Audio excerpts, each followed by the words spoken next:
Sorry, ma'am. Sorry po.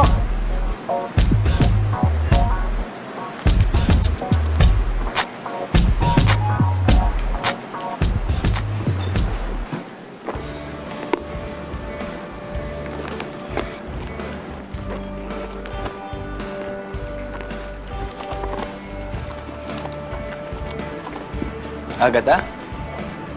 Bob? As in, Bob Tigasin Agoncillo? Agata, is that you? Kamusta ka na? Ay. Maraming tao dito eh. Baka isipin may gusto ako sa'yo. Ikaw talaga?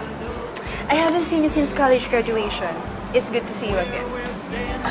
Small world! Mukhang makakahanap ng bagong kakampi ang Abangers na si Bob. Nangangamoy trouble ang reunion na ito. Ang tagal din natin di nagkita, no? Nga. Bakit ka nga ba nag-decide bumalik pa dito? You already have a good life in the US.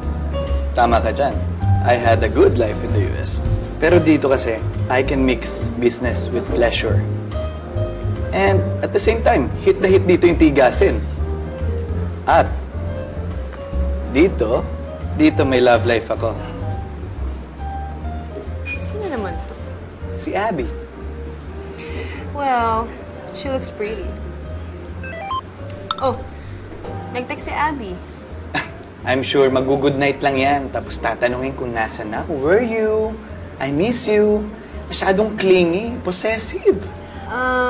Actually, she's saying na kung pwede daw ba, friends na lang daw kayo.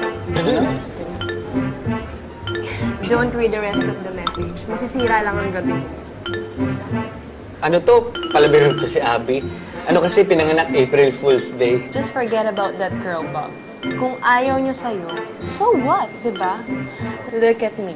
Na-turn down din ako kanina ng supposedly new business partner ko. Pero, hindi ako nagpa-apekto. It's his loss, not mine. Grabe pala, no? Parehas pala tayo na-turn down today. Sa ating dalawa pa naman, ako yung hindi sanay sa ganito. Yung na-turn down. Huwag mong pag-aksihan ng oras ang taong ayaw sa'yo. Just move on. Alam mo, mabuti pa. Sumama ka sa akin bukas sa party. Let's have fun. Cheers to that.